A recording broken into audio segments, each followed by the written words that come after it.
So again, thank you all for being here, and I won't take too much more of your time. We'll jump straight to our first group of presenters, presenting on a panel that we've entitled Racism in the Criminal Legal System. So thank you very much, and take it away, presenters.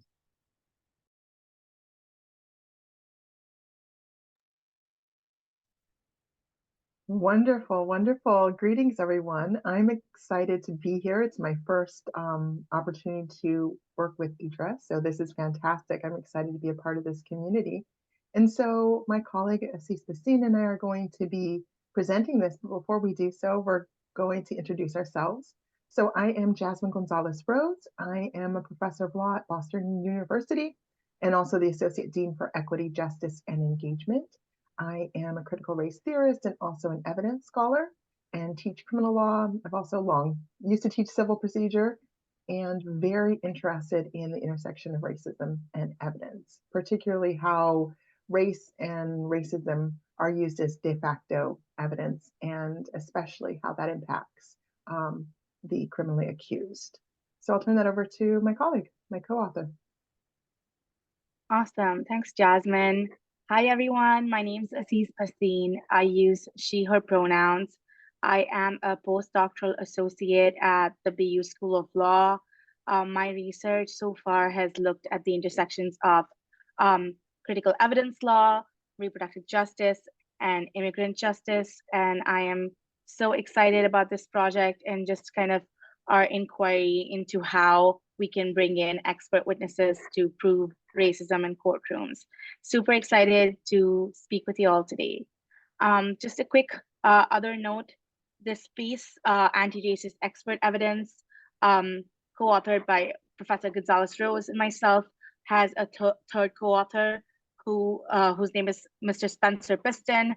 He is part of the political science faculty at Boston University, and just wanted to share that with you all.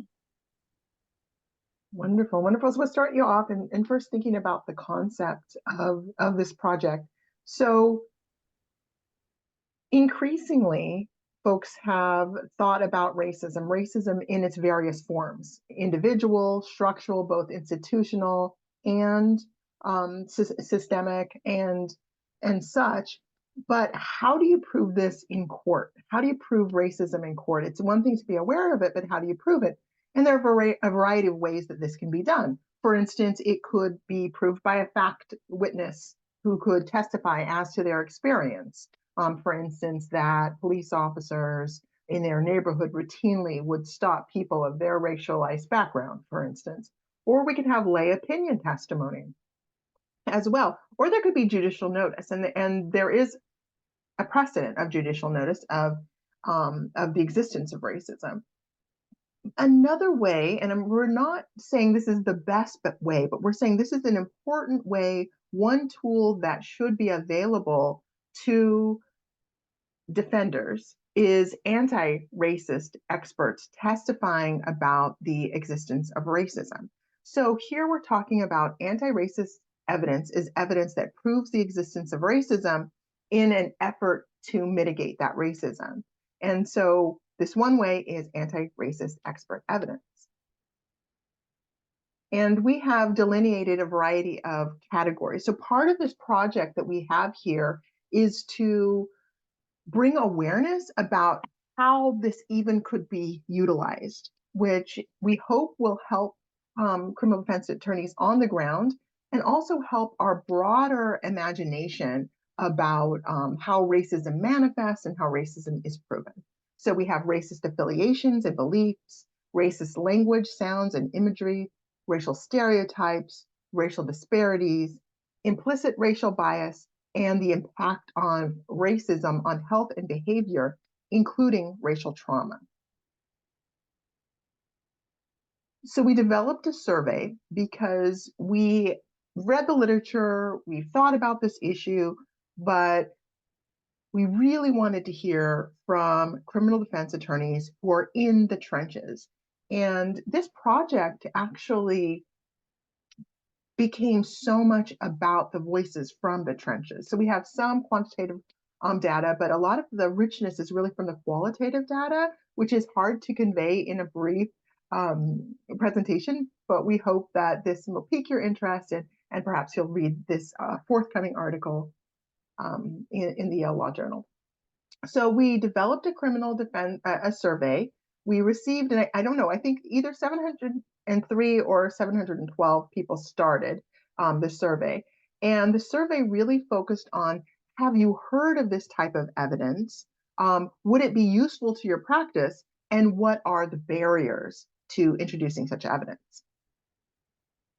And we got really robust response. Each question had about 500 to 600 responses from survey takers, and they really talked about what they had seen as far as the evidence and would it be useful. And overall, and you can see here that here the responses. I mean, there were some things like implicit bias evidence was something that people were relatively familiar with. We had 79.7, basically 80% had heard of it. Even more, 95% thought it would be useful. But other areas, it was much less, such as the racialized history of an application of a law, policy, and practice, which was much lower here. Overall, we could summarize this as about 50% of familiarity, but about 90% of criminal defense attorneys thought it would be useful. So that really got us excited, because we're thinking, okay, this is something that could be useful to criminal defense attorneys, but it's not really known. So this project is something that we really want to spread this information so folks will understand it here. Anything that you'd like to add, Asees, here about the survey, development, dissemination, and kind of these initial results before we get into some of those details? Yeah, I just want to underscore that a part of like our methodology was, this is an exploratory survey. It was something that we went in with the intent to explore. We spoke to a lot of defense attorneys, and we said, whatever information we can gather, we're going to make it publicly available. We're going to help kind of like just put these ideas out there, and also then identify barriers to introducing this kind of evidence.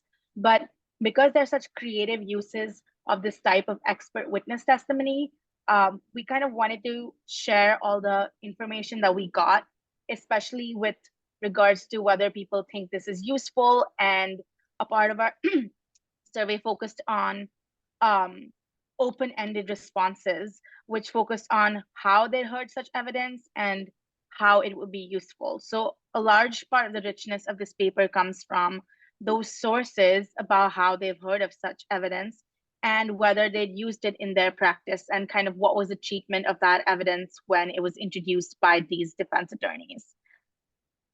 Absolutely. Can you move to the next slide?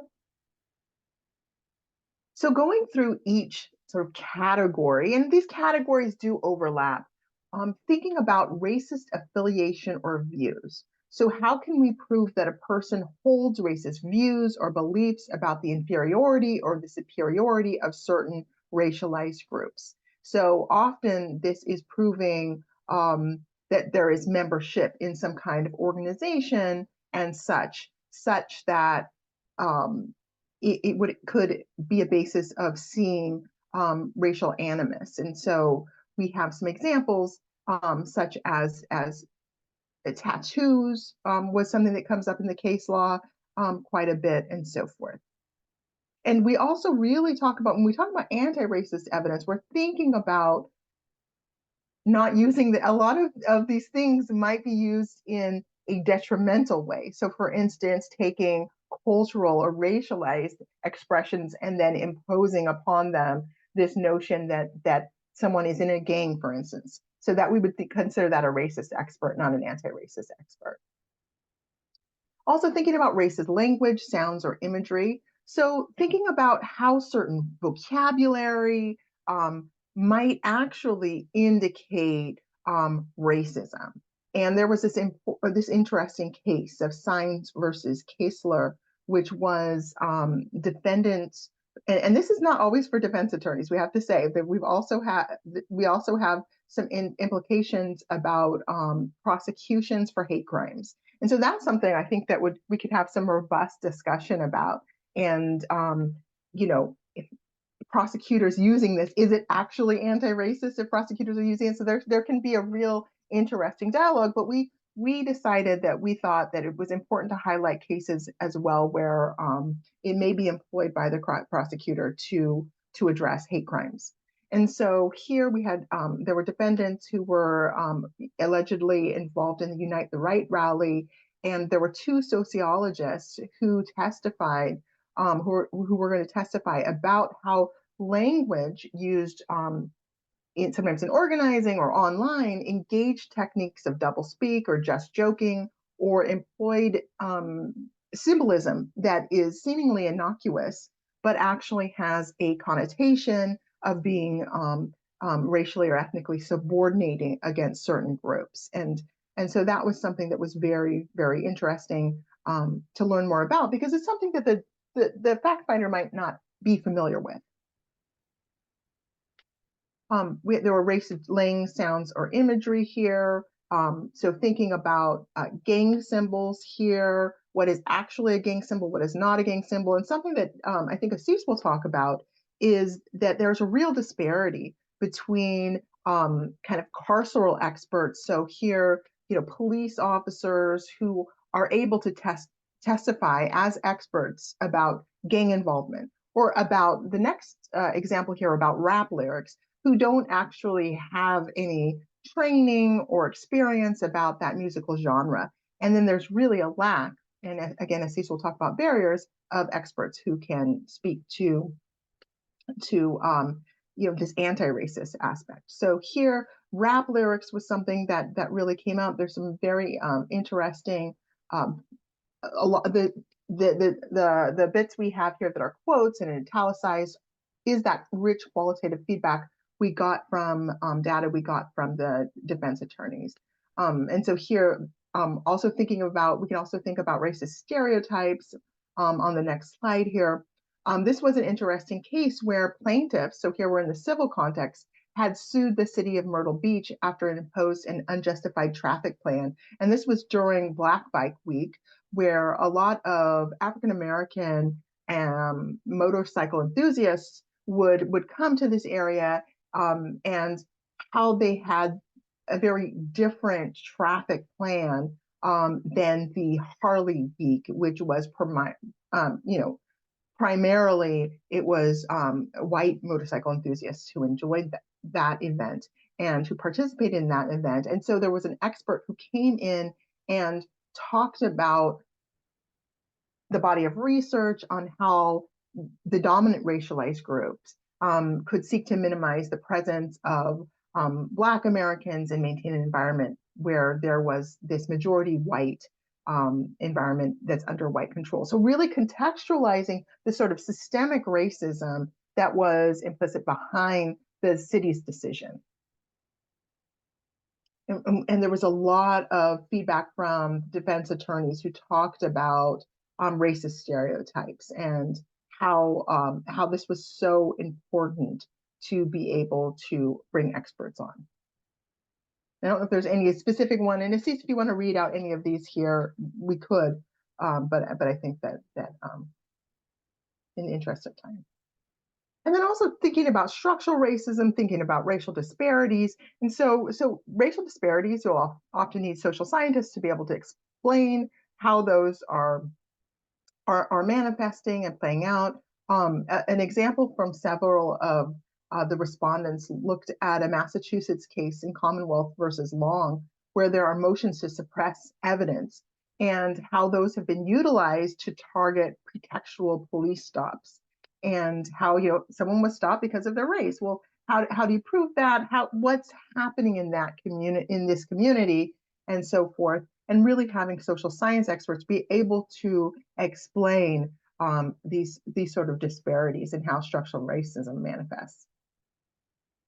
And then implicit racial bias. Again, this was the one that respondents were most familiar with here. For instance, the unreliability of cross-racial identification was something, cross-race bias and witness identification. That's something that was pretty well known, and that's been one of the areas where experts have come in to testify as anti-racist experts.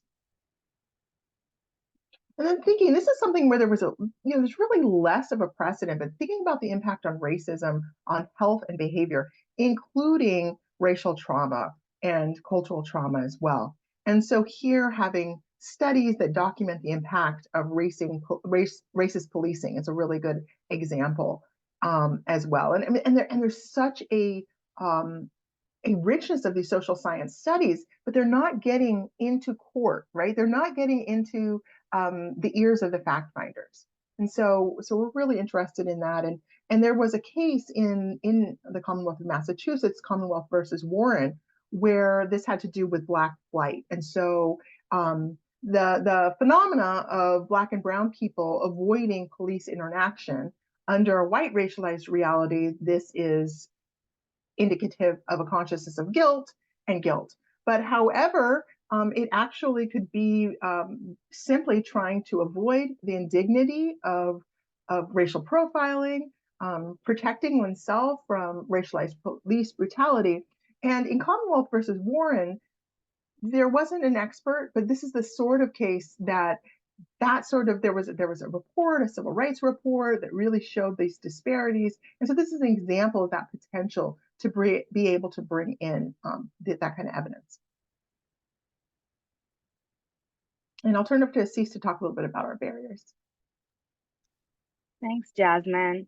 And so like a part of this project also seeks to understand what are these barriers to admissibility. And we ask defense attorneys, are you perceiving this barrier? What are these barriers? So the highest number of respondents said that they would think that judges would determine that this evidence is not relevant. And we see that these judge-related barriers, like attitudes of judges towards evidence related to racism and the relevance issue, become like large reasons why attorneys are so hesitant in introducing this evidence. Then we see some issue with difficulty finding experts. And I can let you go through this chart, and I'm going to be kind of walking through it in the coming slides. But largely, we kind of categorized our barriers into 4 large buckets. One was like a financial barrier that was either the cost to counsel or to the firm, or cost to the defendant or the party that was suing. Then we saw all these availability barriers. A large amount of feedback we got was around geographic locations of where experts were, particularly experts and scholars being kind of concentrated in large cities or cosmopolitan areas. We also got a lot of rich data on what attorneys perceive to be attitudinal barriers. And those barriers fall along 4 lines. The first is kind of like a defense attorney's their own inability to spot and raise racism in a client's case. The second is the way prosecution behaves towards this testimony. Then there's this idea of how jurors are going to treat such testimony. And then obviously kind of this large issue with how judges are, their attitudes towards anti-racist expertise. And finally, we also this is kind of when we go back to the case law, where we read a lot of evidentiary motions, and we were like, why are these experts not coming in? And then we kind of identify barriers around 702, which sets out admissibility rules for expert witnesses, and also other evidence rules, such as the rules around relevance and unfair prejudice. So kind of just want to touch upon a little bit the availability and costs. Like I said, a large issue was that some public defense offices, particularly in states, they kind of had to get their budgets approved, or they can only kind of hire experts in these very like serious capital cases, or they kind of don't want to, their clients are like not okay with kind of retaining an expert that's taking a large amount of money.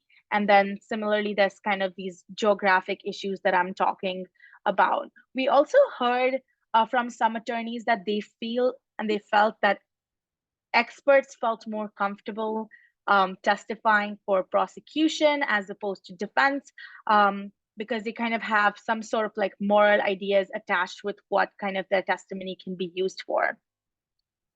I'm not going to read through all of this, but there's obviously kind of a lot of conversation about how defense attorneys can do a better job in spotting racism in their own kind of clients' cases.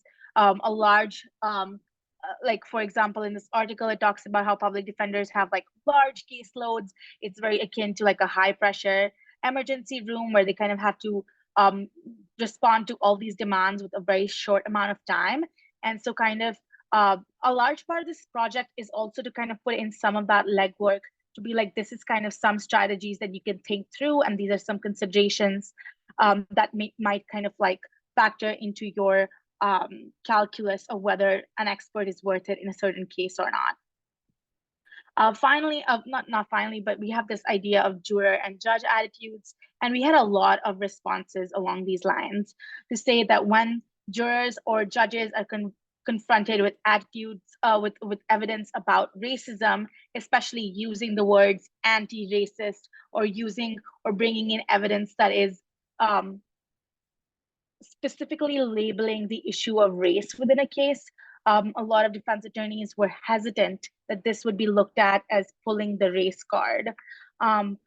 We also heard, for example, in the third bullet here, that that kind of evidence is often screened out either because people think it's character evidence about an officer. For example, if I'm saying a police officer was super brutal towards my client or treated them super harshly and unjustly, that would come in as character evidence and not about kind of the racialized realities of the carceral system. And now just to quickly kind of touch upon admissibility barriers, we see Rule 702 here, which sets out the standard. And within our research, we kind of found a lot of cases where Rule 702 is incorrectly applied or is narrowly applied. And a large part of our paper talks about how evidence rules seem neutral, but in so many of these applications of these rules, judges are kind of prioritizing or privileging status quoist prosecution leaning kind of expertise, and they kind of screen out experts that could come in to provide anti-racist expertise. And so I've kind of highlighted the portions according to which we see a lot of kind of resistance or see those as the ground cited for holding certain kinds of expertise as inadmissible. So there's an idea of who is qualified, and the standard reads, an expert needs to be qualified by knowledge, skill, experience, training, or education. Then we see kind of cases about helping the trier of fact. We see whether the testimony is based on sufficient facts or data.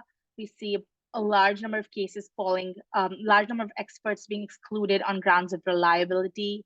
And then there's also some cases about whether an expert has reliably applied kind of principles they've studied.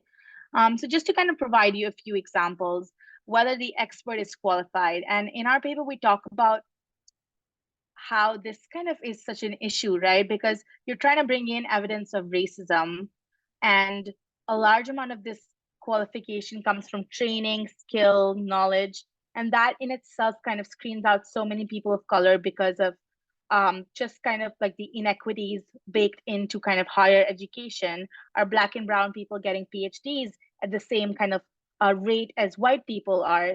So there's already kind of like this disparity within what kind of expertise is admitted or not. But over and above that, we kind of see, for example, in this case, where they did not allow for a cultural expert to come in and testify, because they argued this person has been studying kind of the culture, society, politics of Vietnam. They're a literary translator.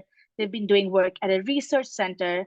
And the court says that simply because they're not a social scientist or psychologist, they cannot come and kind of testify about someone's experiences of distrust and fear in police. And so we see like kind of these like very narrow interpretations by judges kind of keeping out important testimony. Then we also kind of like touching on Daubert or Frye factors. Our paper talks about how Daubert and Frye were kind of tests that were catered, tests that were tailored for specifically scientific evidence. There is some data that shows that prosecution experts have a much easier time on a Daubert challenge than a defense expert does, and kind of how there's kind of intrinsic inequality kind of based in just following these standards specifically for social scientific experts. So for example, judges will ask questions, and there is kind of scholarship on this as well, to be like, is this peer reviewed? And what does that mean for example, someone coming in from like a legal field? So for example, like law review articles are not peer reviewed. What about its known potential error rate? What about like existence and maintenance of standards, and like widespread acceptance within a relevant scientific community? So these kind of questions, we see that judges kind of manipulate which factors they prioritize within their analysis. Sometimes they'll apply several Daubert factors, sometimes they'll apply none, sometimes they'll make up a Daubert factor. And so we kind of see this issue coming up. And we kind of see this specifically, just to provide you an example, we see this in the case of Commonwealth versus Hines, which is also coming out of Massachusetts. Here we see the defendant has kind of alleged, the defendant is saying that he initiated an act out of self-defense after he was first attacked out of racial animus. And so the defendant kind of proffers an expert who is a cultural anthropologist, and the cultural anthropologist was testifying about the tattoo on the complainant's arm. That's a tattoo 211.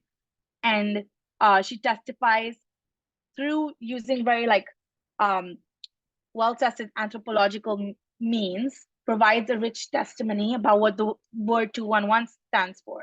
And the 211 is kind of linked to a white supremacist group. And the expert testifies that if she saw that number, she cannot think of any other use for that number.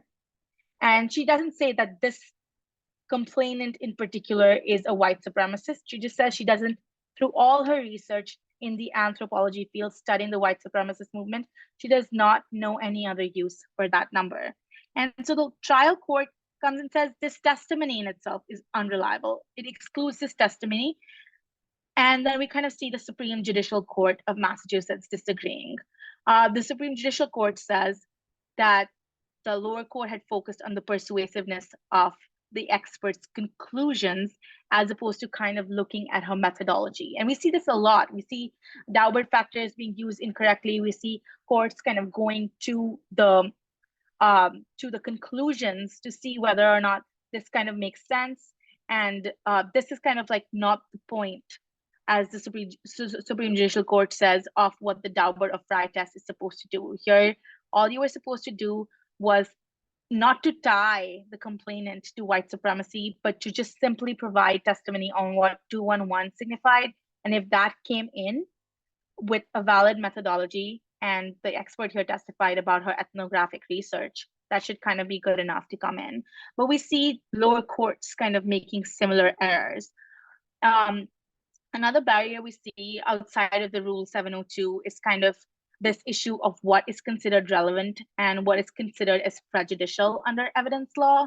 A large number of criminal defense attorneys said that judges would kind of deem evidence about racism as not relevant.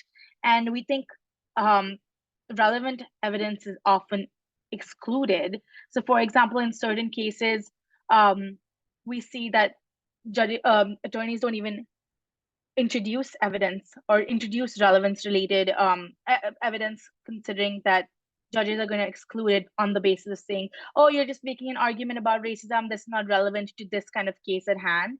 And we think that that kind of reading of what is considered relevant and how race impacts a case should kind of be reconsidered by judges.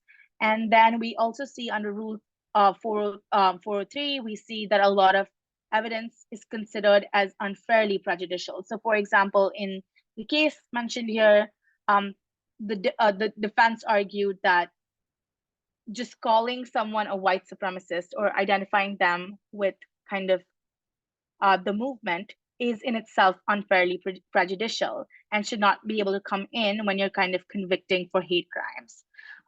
And we kind of think that these rules in itself need to be read in a way that are anti-racist, and that kind of evidence needs to be contextualized in that way.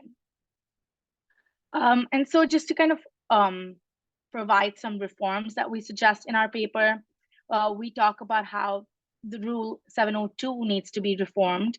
We don't suggest a certain standard because we think there has to be a lot more research and kind of thought going into it. But given that Daubert and Fry are not tailored to admit or to treat any sort of social scientific expert, we think new standards need to be developed.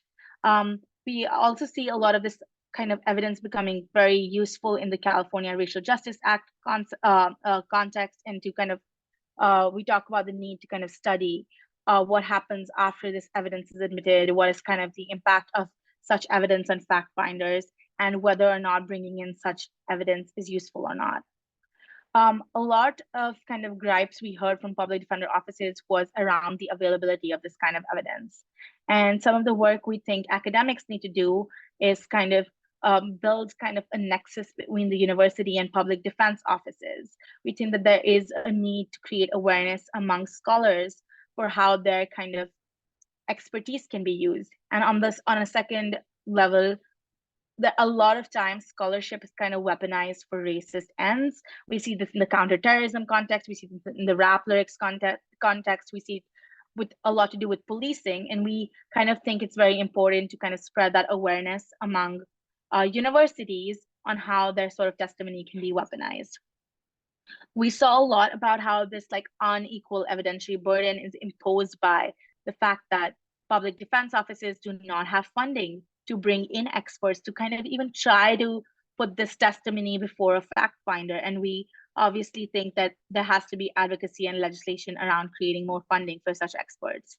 And finally, kind of all the need for training for judges and attorneys to kind of look at the kind of potential of this evidence and how it can be used. Just want to quickly touch upon, I'm on my last slide, just want to touch upon what Professor Gonzales Rose and I are working on in a new article where it's in a very nascent stage. We're hoping to kind of use a different empirical lens, less qualitative and more quantitative. We're working with a team of psychology students from psychology doctorate students from Yale to perhaps design a mock juror study, not a mock juror trial, not a full-fledged trial, but an online juror study that is going to provide we want to study whether like introducing social scientific expert testimony will actually impact a juror's assessment of guilt. Like, and a second question, and a super important one, is what are the demographic characteristics of these jurors who seem to be kind of persuaded or swayed by this kind of expert testimony. And to this end, we've kind of designed an experiment that uses vignettes to assess how participants are looking at defendant guilt over 3 stages of the litigation process. One is when they're confronted by a prosecution's case, one when the defendant themselves testifies, and one kind of when this anti-racist expert comes in. And we're kind of working through designing these vignettes right now, so in very early stages, but welcome all thoughts and feedback on how this kind of empirical research can be done. And yeah, thank you for engaging with our work and for allowing us to present this paper today. And we look forward to all comments, questions, and feedback.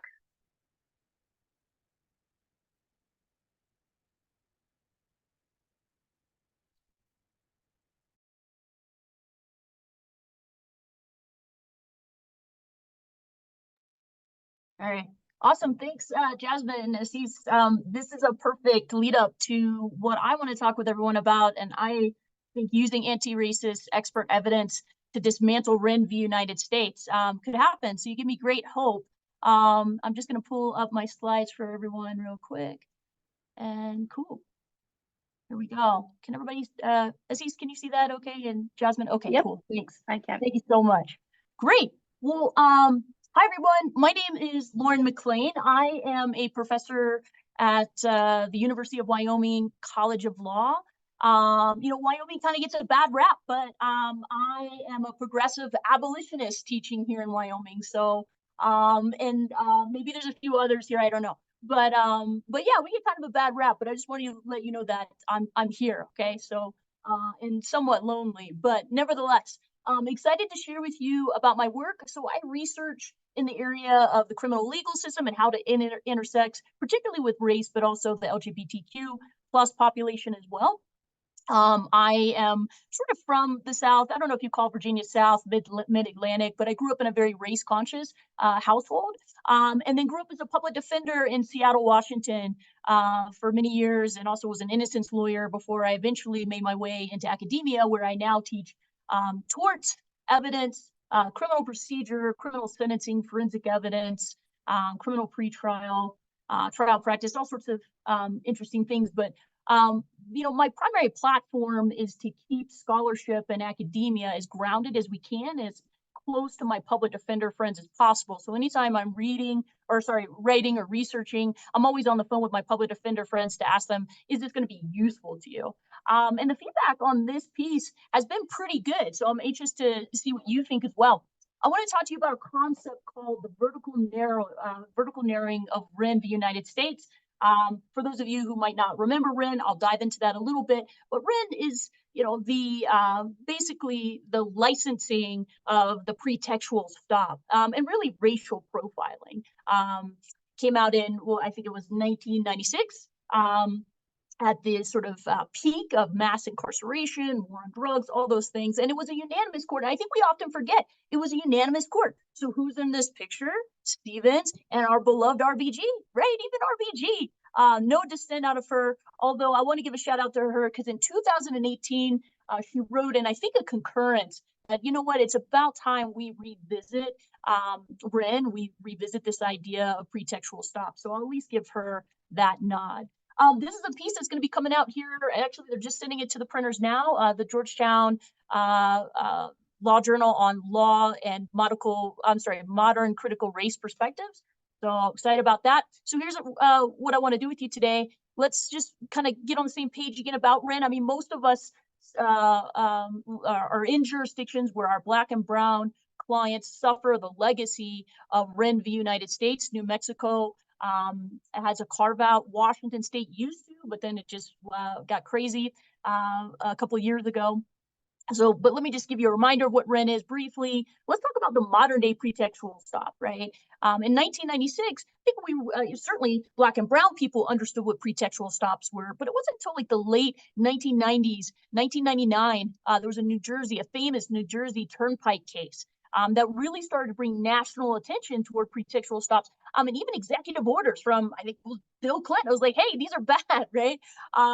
And so law enforcement was really in a crisis in the late 1990s. So we'll talk a little bit about that, but what pretextual stops look like today. Blonda Castile, for example, Sandra Bland. Let's talk about narrowing. And this is not my term. This is a shout out to Professor Richard Ray, who's been really a mentor to me based on his scholarship and his writing in this area. What would Whren look like being narrowed? Not overruled and distinguished, but actually narrowed. So I'll talk to you about the differences between those two. Why we should feel okay about asking courts to narrow Whren, that narrowing is actually a legitimate practice. Examples of where previous lower courts have narrowed higher court, the high court's precedent, and the high court's like, cool, that you did a good job with that. Didn't accuse them of stealthy overruling or anarchy. And then finally, obviously, I know Jasmine and Asees and I will take all your questions at the end. So if you remember the facts of Whren, this is 1993, even though the court doesn't decide it until 96. These are DC vice officers, so they're undercover in unmarked car, not in the typical uniform. And there's two Black men in a dark Nissan Pathfinder with temporary tags. And the Pathfinder is paused at a stop sign. The driver is James Brown, and our passenger was Michael Whren. And apparently they're at this stop sign a little bit too long. They remain at the intersection for a little over 20 seconds. And God forbid, Mr. Brown looks into the lap of his passenger, Mr. Whren. And this is where I always tell my students, this is where the officers begin their U-turn, right? It's not after these other minor de minimis infractions, but actually after the U-turn when the Pathfinder, when the officers turn to pursue the Pathfinder. And of course, one of the officers, I can't remember if it's Soto or Little John, I think it's Little John, admits, yeah, we were looking for drugs. Interestingly enough, later we find out that Soto and Little John are disciplined for planting evidence, because I have a lot of students who are baffled by the fact that Mr. Whren is actually sitting in a car with cocaine just on his lap, right? Just like, yeah, any day in DC, I got cocaine on my lap. And I have to submit, I'm a little bit suspicious as to the facts, having learned a little bit more about Little John and Soto since then. Nevertheless, this U-turn happens, the Pathfinder turns without a signal and speeds off at an unreasonable rate, according to the officers. Ultimately, they are both, or Mr. Whren is prosecuted for drug possession crimes, possession with intent to deliver. But the holding is what's also critically important here. So we have that Justice Scalia writes this opinion and says that the subjective motivations of law enforcement in conducting a traffic stop are entirely irrelevant. We do not care about that. And, you know, a lot of people are upset because they think Whren is that first case that talks about, you know, racial profiling doesn't matter. Subjectively, we don't care as long as there's the objective probable cause standard, right? But actually, I think much is to be blamed on Washington v. Davis. You remember the 1976 case where DC officers are taking, I think it's test 21. And it's shown that Black officers in particular are not passing this test in a disproportionate manner. And if you actually, you can take a look at test 21, it's available. There's some questions, and it reminds me a lot of what they were doing at the time of voting, right? When it came to Black Americans having to answer certain questions. If you visit the Legacy Museum, Equal Justice Initiative Legacy Museum in Montgomery, Alabama, Brian Stevenson's really his legacy, he's taking over that old slave town in just astronomical ways. You can actually go into a room and one of the questions is like, guess how many jelly beans are in the jar, right? And so test 21 kind of smacks of that in many ways. Nevertheless, Davis says, we don't care about disproportionate impact. We only care about purposeful discrimination. And the cruel irony, as Michelle Alexander would say, in Whren, is that Justice Scalia actually says, hey, you know what, Mr. Brown, Mr. Whren, if you think this was racist, go to the 14th Amendment. Well, we know the 14th Amendment offers no recourse whatsoever, no relief whatsoever for these two Black men, right? Because they have to prove purposeful discrimination, which is virtually impossible. So anyway, the key piece though, right? And I think Whren, even after I narrate it with you today, I think the subjective motivations of law enforcement being irrelevant and affecting traffic stops isn't going away, right? We see that in Graham v. Connor too, in the excessive force case line. So, but I do think that there's space to change this piece of Whren right here, which is probable cause, which we know later, all of us operate now in states where it's just reasonable suspicion that you need that a traffic infraction or violation has occurred. But probable cause that a traffic infraction violation has occurred alone is sufficient for a traffic stop. So we don't need any kind of reasonableness balancing, is what Justice Scalia says. We don't have to balance the law enforcement interests against the individual's privacy and physical interests. PC, probable cause, later reasonable suspicion is enough. So what happens when you get a case like this, either as a public defender, or maybe you're a lower court, right? And you know what the modern day pretextual stop is looking like these days. And we'll go through some of those statistics in a few minutes too, but just a hypothetical here, right? You have an Afro-American client stop for failing to signal a lane change during the day on the roadway with 4 lanes, 2 in each direction, no other remarkable driving behavior. And so this person's pulled over. Now, eventually they're arrested for resisting arrest or assault, or disobeying an officer. And they are simply giving a warning for the failing to signal. Typically, the cases that I had as a public defender, these kind of de minimis infractions were afterthoughts, right? It was tagged on to, again, obstruction or interfering with a peace officer. And so that was always telling to me, right? It's not the real reason that the person was pulled over. Okay, so today's pretextual traffic stop, this is Philando Castile's murder on a pretextual traffic stop. So let's kind of just get us up to modern day. The first thing is that you really don't see these kinds of stops until about the 80s. And really, it's this time of where there's been, of course, in the 60s and 70s, the race riots, just a lot of tension between the Black and brown communities and policing. And so law enforcement needs like this new image. And one of the new images is proactive or community policing, and more polite policing, essentially. But this is where you start to see an increase in these pretextual traffic stops. And really, these have become so deeply embedded, so structural in nature, that it's really just, it's systemic. It's this formalized practice where law enforcement are trained through police manuals, one of which I'll talk to you about in a little bit, through training on how to systematically do this, right? And it's a numbers game. The police manuals talk about, hey, if you want a lot of fish, you got to go fishing a lot, right? And you're only going to get a couple of fish a day. But, you know, fish hard, right?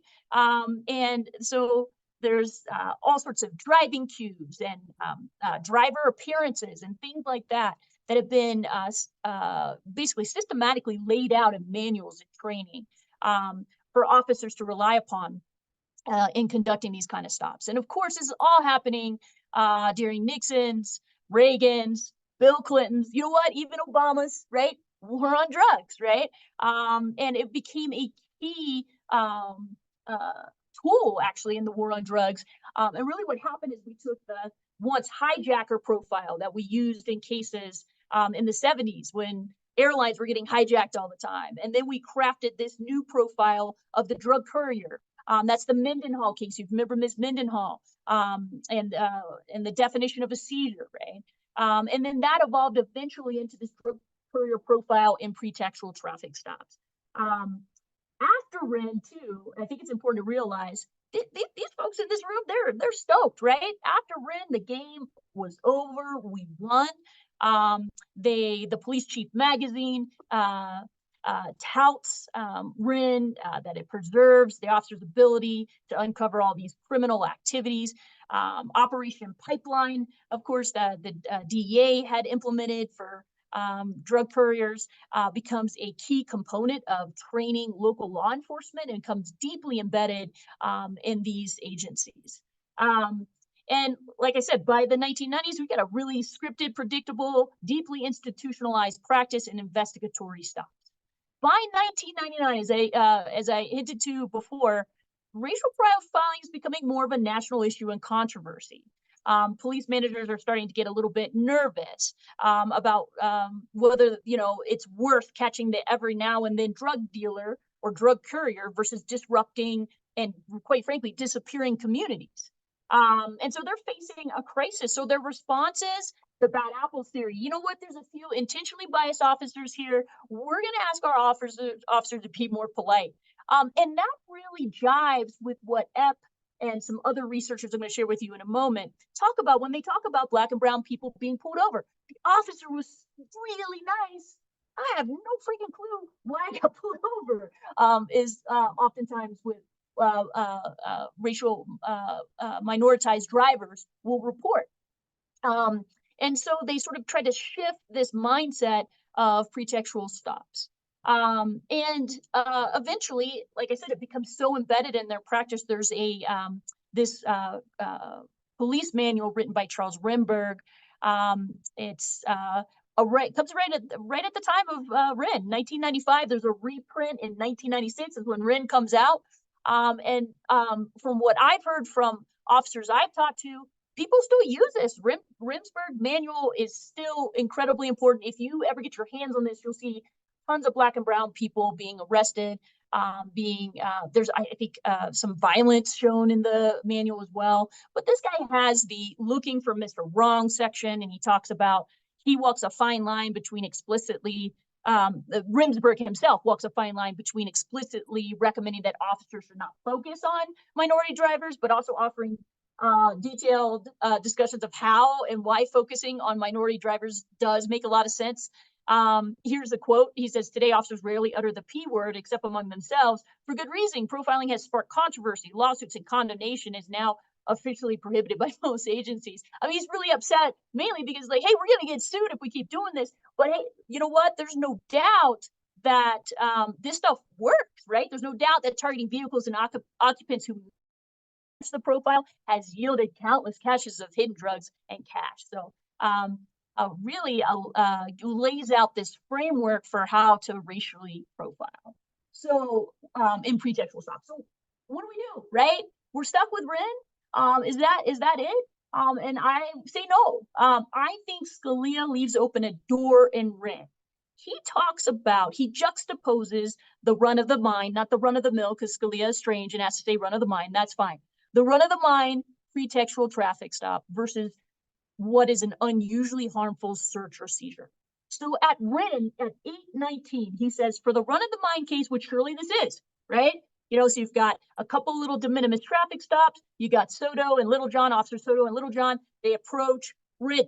Wren's a passenger. Whren, Lobo, has cocaine just hanging out in his lap, right? Run of the mine case, which this surely is. We think there's no realistic alternative to the traditional common law rule that probable cause justifies a search and seizure.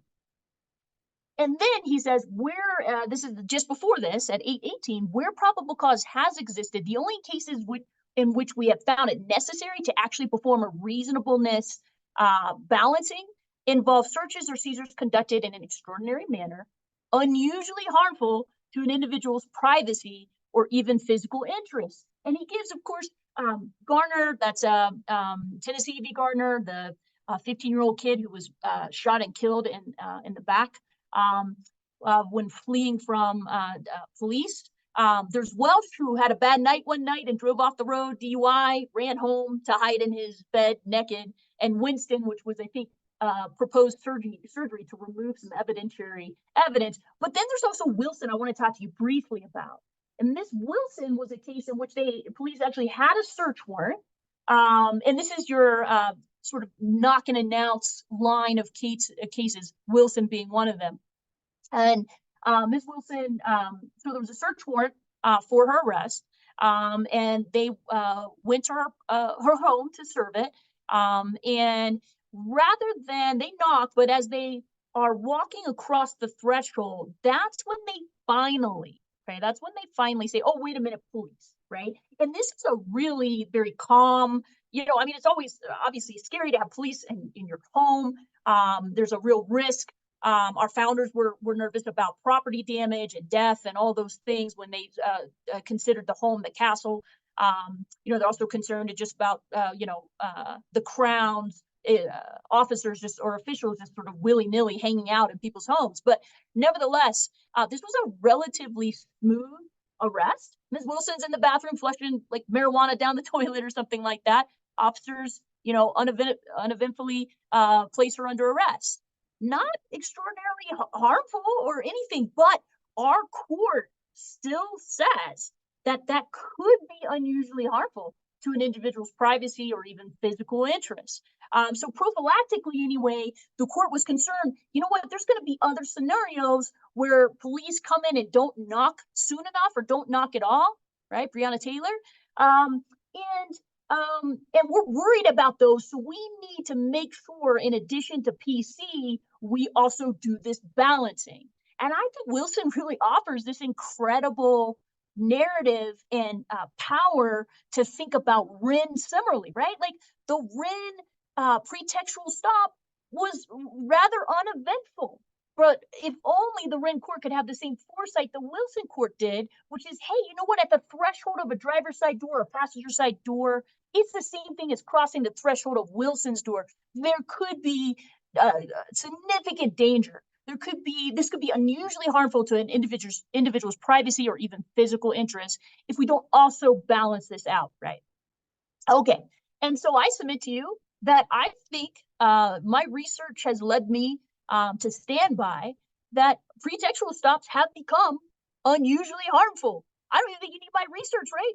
You can just wake up in the morning and turn on social media, and you can see that pretextual traffic stops are unusually harmful, particularly to Black and Brown people's dignity, sense of security, and physical interests. And certainly, we think about the implicit bias in racing, the racial framing and stereotypes, and of course, law enforcement. It's very strange that we think law enforcement is somehow immune to racial stereotyping.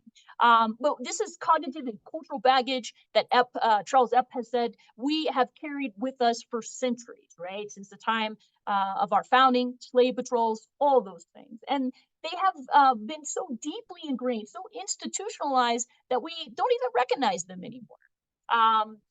And so certainly when we think about what is informing a traffic stop, this is at the top of either your subconscious or very conscious brain as law enforcement. And just thinking about how automatic implicit bias is. If you haven't already taken the IAT test by Harvard, take it. I've taken it and I was ashamed, right? This is my area, you know? And but my white privilege is also overwhelming, even though this is an area that I love to work in and research. Of course, the empirical data is just substantial out there. There was a study conducted called Suspect Citizens in a Book. There's 20 million different traffic stops. This is Frank Baumgartner, Derek Epp, and Kelsey Schaub, published in 2018. They analyzed traffic stops out of North Carolina, 2002 to 2016. And in analyzing the complete data set, they found that African Americans were more likely to be stopped for investigatory purposes. And that they represented 51.85% of those stopped for these purposes. And now you think about, certainly North Carolina has a somewhat healthy African-American population in terms of statistically and numbers versus Wyoming, of course, right? But nevertheless, the Baumgarten study also did not consider licensed drivers, and we know there's other research out there. So just did the state population statistic of African Americans, right? But we know there's statistics out there too, and data that suggests that African Americans are typically not licensed to the same degree that white drivers are. So this is a conservative estimate. Using just 1 year's worth of data, 2010, the Black proportion of motorists stopped was almost 10 points higher than its population. So a 52.59% increased risk. Whereas for white motorists, there was a gap of 8.65 points between the white population and white motorists. So a 12.58% decreased risk in being stopped. So African Americans were 63% more likely than whites to be pulled over by police. The pulled over study, Charles Epp's book, while 34% of white drivers were stopped for de minimis traffic reasons, 52% of Black drivers were stopped for similar low-level reasons. And this is compared to traffic safety stops. So when I talk about de minimis investigatory stops, I'm talking about those cases on your desk that are out taillights, failed to signal, maybe speeding 3 miles per hour above the speed limit, cracked windshields, right? Out headlights, out license plate lights, right? Versus a traffic safety stop would be like careless driving, reckless driving, DUI. And what we know is that what dictates an investigatory stop is how someone looks. What dictates a traffic stop is how people drive, right? So my mom, she speeds all the time, right? Little white lady in Virginia, she speeds all the time, right? And when she gets pulled over, she knows why she's being pulled over. The narrative in her head is substantially different than a Black person's head, right? And my mom and I have these conversations all the time. Mom, you know what you did, right? Yeah, owned it up. And she's so sweet, she gets out of the ticket usually. But, that narrative is very different than a Black and brown person who gets pulled over. And as Epp study shows, is wondering, why did I get pulled over? And also, why did I get pulled over again 5 minutes later? So this idea of investigatory stops versus traffic safety stops, and really considering how do we narrow Whren when it comes to investigatory traffic stops. All right, so I'm going to skip ahead just a little bit here to physical interest, just very briefly. This is a recent statistic out of the Washington Post police shooting database. 1,125 people have been shot and killed by police in the past 12 months. That's as of just a couple of days ago. But Black people, as we know, are most likely to be killed by police out of mapping police violence. This is using 2013 to 2022 statistics. Black people are 3 times more likely to be killed by police than white people, but they're also 1.3 times more likely to be unarmed than white people. Here's this a graph that perhaps is not quite easy to understand, but that top red part, you can take a look. Traffic violations are one of the primary areas in which Black and brown people are encountered by police and also are then murdered, are shot, right, to death. And so a statistic just thinking about how pretextual stops become so deadly for Black and brown people. So what can we do about this? Courts and practitioners should do what's called narrowing Whren, okay? And narrowing Whren essentially means this. It means that we're going to interpret a president more narrowly. So if you think, let me give you a quick example. Do you remember Belton v. New York? Belton v. New York was a case where the court said that officers, subsequent to an arrest of a recent occupant of a vehicle, could search that vehicle incident to arrest, okay? And had there was really no limits in terms of, well, you can only search it if there's an officer safety issue, or you're worried about evidence being destroyed, or the person's unsecured, right? There was no limits on that. And so many of us lived in jurisdictions, I too, before Gantt v. Arizona came out, practice in a jurisdiction where if the officer arrested a recent occupant of a vehicle, they could search that vehicle incident to arrest except for the trunk, right? Then Gantt comes out. We know how Gantt comes out? The Arizona Supreme Court actually narrows Belton and says, no. We think this has become way too detached from the first principles thinking of the Fourth Amendment, which is against arbitrary and capricious law enforcement tactics. It's all about balancing and coming up with a reasonable balance between law enforcement interests and individuals. And also, it's about the search incident to arrest doctrine, this idea that we're only going to allow those if there's a concern about officer safety or the destruction of evidence. But we've gone way too far. We've construed Belton way too broadly. So let's narrow it. And now we know under Gantt, you can't do that, right? If the person is secured, like Mr. Gantt was, in his vehicle away from the vehicle, then you don't have the right as law enforcement to search that vehicle incident to arrest, unless you have a reason to believe that there's evidence of the arrest in the vehicle. That's the little Justice Scalia carve out, right? That's so lovely. But it's very clear. Belton actually still lives on. We still cite to it. I still cite to it, right? About this idea that, hey, you can't get into the trunk, or just the basis of what the search incident to arrest doctrine is about. It still lives on, but it lives on in a narrowed framework, right? And in fact, you can look at a case. I think it's Davis. I have these citations at the end, but and also be happy to share the article. But where Justice Scalia was really hoping to have a more formal overruling of Belton, he was not happy about this. But the rest of the justices didn't want to do that, and so he caved. He said, "Fine, but I'm going to have this little reasonable belief carve out," right? So very interesting to me. Belton's not overruled; it's been narrowed by Gantt, and that's the idea. Is that there's this hierarchy of interpretations of any given case. There's the best or so-called conventional interpretation. There's then the unreasonable interpretation, like you just can't do that. And then there's like an alternative, reasonable interpretation, albeit not the best. That's when you're living in narrowing. It's not distinguishing. We know it distinguishes interpreting a president not to apply where is best read not to apply. So the hypothetical I gave you with the Black woman who failed to signal a lane change, Wren's going to apply, right? I can't distinguish Whren, right? Wren's going to apply, and it's going to say, as long as there was probable cause or reasonable suspicion, there's no balancing required. That's all that's required is that PC, right? And also, when you distinguish a case, the case lives on, right? But in narrowing, the aftermath of the case is that the interpretation of the case becomes narrow. It's also not partial overruling, where we accept that the president covers a relevant area, but the court just overrules the president in part by establishing a new rule. Instead, it narrows the scope of the case.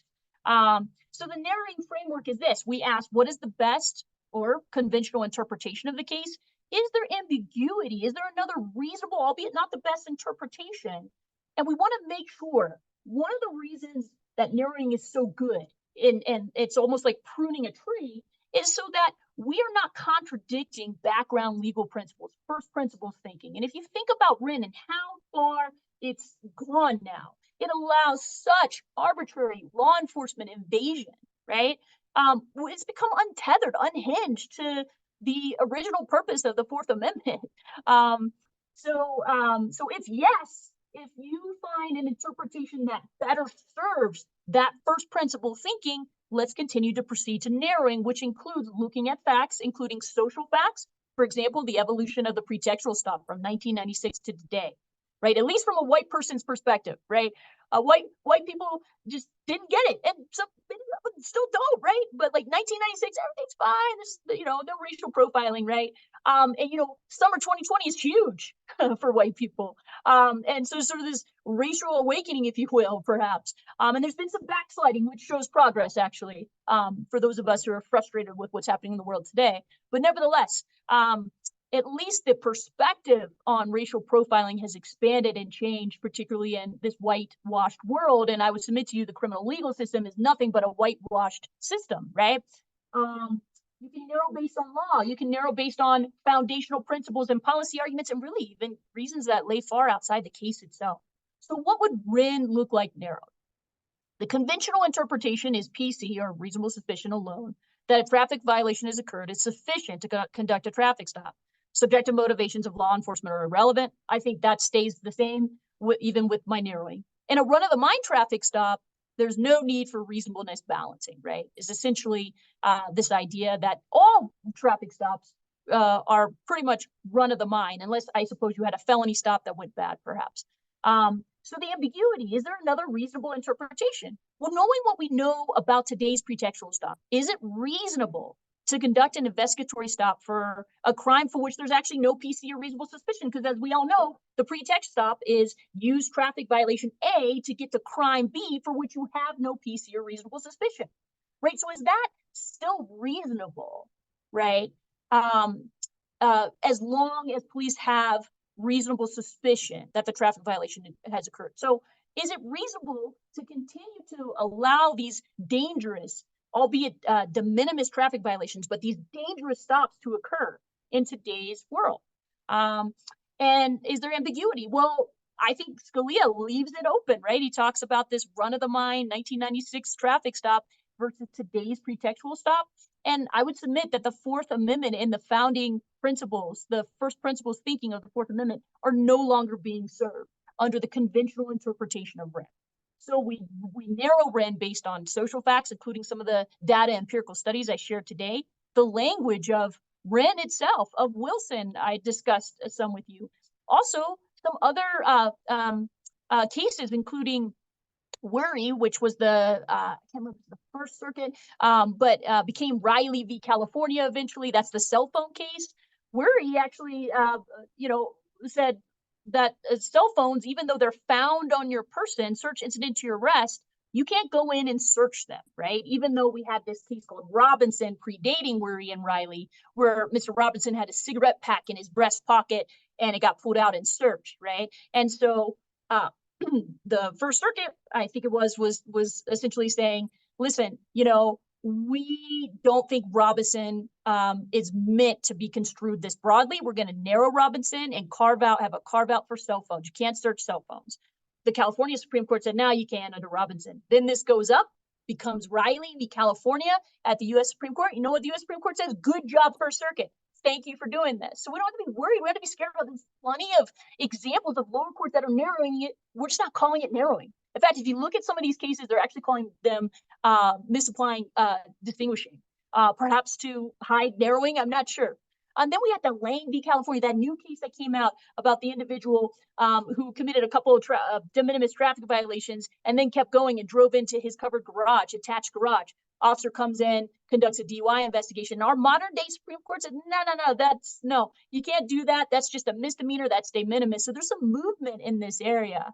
And I, of course, would submit to you, there's no such thing as a run-of-the-mine traffic stop anymore. So what does it look like for Whren to be narrowed as I wrap up my time with you? Balancing's required. PC, reasonable suspicion alone is no longer enough because these are no longer run-of-the-mine traffic stops. They are very similar to Wilson, and crossing the threshold of Wilson's home was dangerous for Wilson and many more defendants to come or people to come. And similarly, that approaching the driver's side door of Philando Castile's car was dangerous to Philando Castile, was also a strike against his dignity, his sense of security, his privacy, and certainly his physical interests, right? And so as a result, it is unusually harmful. These pretextual stops are now unusually harmful to the privacy and physical interests, particularly of Black and brown people. And so I would submit that you need the balancing, but first, let's just say that some de minimis investigatory stops versus traffic stops, right? So some investigatory stops could just be presumptively unreasonable, right? But when we're thinking about balancing law enforcement interests versus the person's interest, I think we need to ask the question not whether a reasonable officer would have stopped the individual, but whether the stop itself was reasonable under all the circumstances. And I think, you know, the reasonable officer standard is just plagued with pitfalls, much like the reasonable person standard within the context of Fourth Amendment seizures, right? What does that reasonable person look like? White, Protestant, straight, right? Male, right? The reasonable officer. I don't like that perspective, even though that is what Whren and Brown did argue in their petition back in the day. I also think that Carbotto and Feingold, because of race as a factor, is important, especially as I think about Jasmine and Asees and their work. That one factor should be whether or not the person was pulled over based on their race or not. As a public defender, that was impossible for me to prove. I tried every kind of way I could. If I'd known Asees and Jasmine then, I could have hooked up with an anti-racist expert, and I would have loved that. So it's something to think about. I think it's a factor as you consider whether something is reasonable under all the circumstances.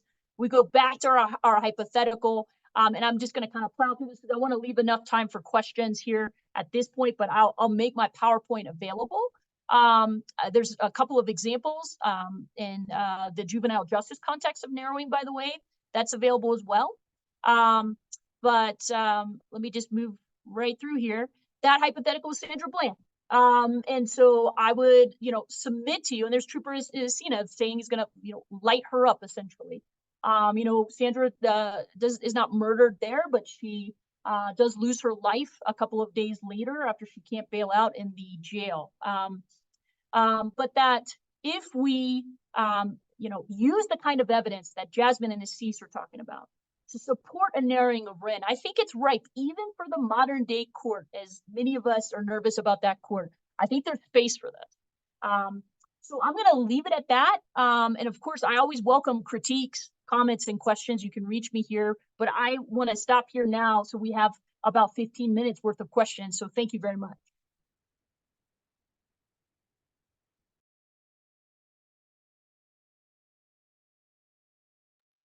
Yes, you probably don't need my assistance for the question period. Obviously, I think lots of applause. People are very excited about these topics. I'd be curious then to hear, after hearing the second half, if our first presenters have anything to sort of add that is in conjunction with what you heard about sort of this possible narrowing and what it might look like to do this in practice. I think so. I think that, you know, a lot of what Whren is arguing is the racial disparities and this impact. And so we really need social scientists to do this work. We need scholars to do this work. We also need to persuade the fact finders. We need to establish an evidentiary record.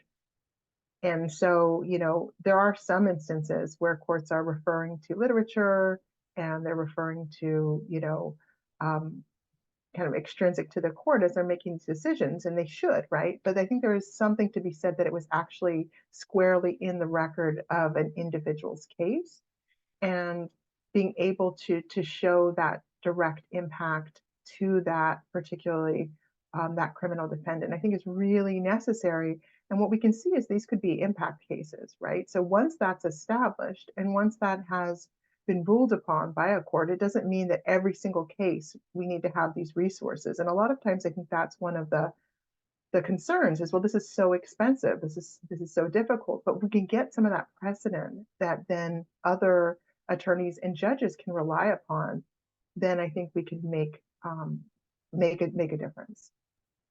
Yeah, I would just add briefly to what Jasmine said. I mean, without Jasmine and Asees' work, I think I face an uphill battle, right? Because this idea that I'm just citing generally statistics and not making it a very specific argument to my very specific client. And I think that's so crucial. And I've lost, you know, a number of these arguments because all I'm using is the more general information available. I try to compare past stops to, you know, if I get that discovery. to try to say, look, this person doesn't generally stop this person for this particular thing, or always does, but left without that critical component of making it very specific to the client, very specific to the case. Because I also think, even Wilson was very prophylactic in nature and wanted to serve people to come, but I'm not sure court's going to feel the same way if it's just this, very basic pretextual stop, nobody's harmed. So that's where I think Jasmine and Asees's research really serves my work, and certainly millions of others too. So I had a question for you, Lauren. Have you been monitoring what's going on with the California RJA? Does it have any sort of implications? Because I think it does kind of create pathways to use generalized data to make kind of individualized claims. Does that kind of have any implications for your work, or yeah, just want to put that out. It does. I've been monitoring it some. The part that I face, honestly, the jurisdiction in which I'm in. I mean, just to give you an idea, Bhasin step 1, which is supposed to be just a nice little easy step up, right, is impossible. I have to prove, I think it was even suggested that I video record jury selection to show that the person was brown or to show that the person was black. So I'm in this jurisdiction that really frowns on the real generalized research empirical data. There's some judges, and I've had some success, particularly at sentencing with that, but in terms of in the merits of a case, I have really struggled with even using the RJA or thinking about it. Not to say that it is entirely irrelevant, and it's critically important, I think, but I have struggled in my own practice with it so far. Yeah, and just to go to what you're saying, just wanted to share some kind of findings that our paper also had. Our paper had a lot of responses from defense attorneys talking about the use of expert witnesses at mitigation sentencing stages. So they were maybe bringing in this expert to prove individualized impact might be hard, but we actually had a large number of responses talking about how attorneys have used certain experts at sentencing stages and how it's kind of the rules of evidence formally don't apply the same way. And I think judges kind of are more kind of amenable to providing relief at that stage and kind of using experts to either kind of help advocate for your clients better, kind of provide language, sort of that, just that context might be better. But yeah, take your point. We also had a lot of feedback to be these experts outside of trial are very helpful at mitigation sentencing stages. Yeah, and that just makes my heart feel amazing because several of my colleagues and I just started a nonprofit focused on helping public defenders in the mitigate at the state level. I think the feds are doing this relatively well, but at the state level, the public defenders don't have time to put together mitigation packages, videos, all those things. And so we tried this out in Gillette, Wyoming, actually, and we had a ton of information about our Black client and his, narrative, his story growing up in Southern California on the fringes of gang life, the war on drugs we talked about, and this very Wyoming judge was open to it. He was facing 10 years of prison. He got 3 years of probation. So yeah, no, I have definitely seen the use of this evidence, including in its general form, be such a powerful tool in mitigation.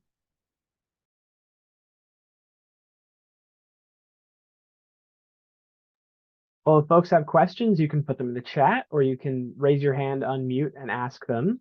I think these two presentations work really well together on thinking about the universe of this work could look like. I know that when I was working as an appellate public defender, there's a huge gap between things that I wish had been in the record versus things that I can make a legal argument that you have to overturn this because it's not in the record. And so just getting slightly better records, even for appellate arguments, you could really enhance what's available to fix the kinds of bad case law that are sitting out there. But it's hard to do that in the context of I get an opinion back that says there's no evidence in the record that ABC XYZ, but then if I try to file a motion to to reconsider or whatever, and with like new evidence, this is not sufficient evidence to have changed the outcome, right? So yeah, so it's the idea of like sort of doing just a little bit more and trying to incorporate a little bit more of this into the original record really opens up what could be a huge opportunities in appellate litigation later on. Yeah. Anybody have thoughts, questions? I see something popped in the chat. I can read it out. As an entirely data person, Torin says, I have a very little legal background, but why do you think judges seem more amenable to these kinds of social science data arguments in mitigation versus in the trial period? I think it's a great question.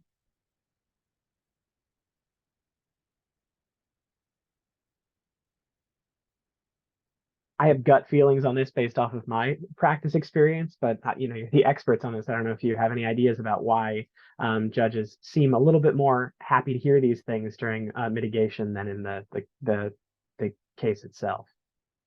Yeah, I mean, I'll just bring it in ever so slightly. Based on my experience as a public defender, ER 702 is like my worst opponent in the courtroom, which is just so incredible that, you know, for example, state toxicologists and even police officers, drug recognition experts, they walk in under 702 all day. And if they don't meet 702, it's okay. They can weave in and out with 701, right? I try to get a breath test expert in or on evidence such as this. Oh no, totally unreliable, too general, not specific enough to the case. And so ER 702 becomes an impossible threshold to meet. So I think that's why. Whereas under ER 1101, we know the evidence rules don't apply to sentencing hearings. It has to be reliable evidence, but it doesn't have to meet all of those standards. So I think that's really why, based on my experience. I was just going to echo the same thing. I think from what we've been hearing from attorneys, the evidence they wanted to get in was not evidence they were able to get in during trial because of 702 and just kind of the way admissibility is handled. There's a lot of like these also, in addition to 702, there's also all these like relevance arguments made. I think just kind of when there's like a larger universe and a larger kind of playing field with the kind of arguments you can introduce at mitigation sentencing stages, I think that makes a difference. I also feel like mitigation sentencing seems more judge heavy rather than putting something before a fact finder. I don't know if that kind of makes a difference in what judges kind of feel comfortable with putting in front of jurors. But kind of there is some indication that when it's just a single bench, I think even kind of 702 is more relaxed than when it's being put in front of jurors. And I think that kind of might make a difference as well. I think this goes to a broader point, just, you know, how the evidence rules. I mean, we think about historically, and we go into this in our paper, and I've commented this in the work, how evidence law creates this universe of what can be considered. And so often it is replicating and perpetuating societal subordination. And so historically we had race-based witness competency rules where people of color couldn't testify or they couldn't testify against white people, or there are these, you know, so there's a disparate burden, evidentiary burden. And so that's kind of a broader project. So I just want to say, you know, whether someone raises their hand now or not, we have a lot of, you know, folks who are doing amazing data. I really want to connect. I know Asees wants to connect to really think about how do we explore how evidence law, how these other, you know, laws and test them are these barriers. So, and I thought it was profound in our survey. I thought that it was going to, my hypothesis was that financial burdens were going to be like the top thing. And then we saw that it was judicial attitudinal barriers. And I was like, oh my gosh, it's how judges don't believe that racism exists, and that it's important. And that just blew me away when we're thinking about how experts get hundreds of dollars an hour, and that wasn't what defense attorneys had on the forefront of their minds in terms of barriers. So there's just so much work that really needs to be done. And I'm so excited to be able to be in this space. I hope this is the beginning of a conversation that we can continue and potential collaborations going forward. I know there are a lot of people in the IDRA community studying things like funding for public defense and funding for experts, and it is always so interesting. Then I specifically was involved in the Gideon Project, which is studying huge increases to funding in New York State. And one of the key things that Dr. Andrew Davies talks about all the time is how the funding changes culture, right? Not necessarily that funding means, oh, you can hire more experts. We're curious, that project is curious about how funding changes the culture of you're asking for things differently, you're thinking about it differently, you're introducing different kinds of arguments, and that's shifting the culture both within public defender offices, maybe even the culture of how judges are responding to these kinds of requests. So they are related, but I honestly cannot say I was super surprised to find that judicial attitudes were the number one reason that this was not being included, as someone who's sort of practiced in courtrooms in Ohio, all around the state of Ohio. But yeah. We are coming up against the end of our time together, but obviously the listserv is a great way and opportunity for people to share feedback and keep these discussions going. There's always more work to be done, but I thought these were excellent presentations. I thank you all for being here, for being the first to go at our spring conference. Very excited about the rest of our conference and about this work that you're doing. We will be back here at 3:30 in this room for a panel called Research from Misdemeanors to Life Without Parole. So we'll see everybody at 3:30 for our next session. Thank you all for being here. And again, thank you to our presenters. Yeah. Bye.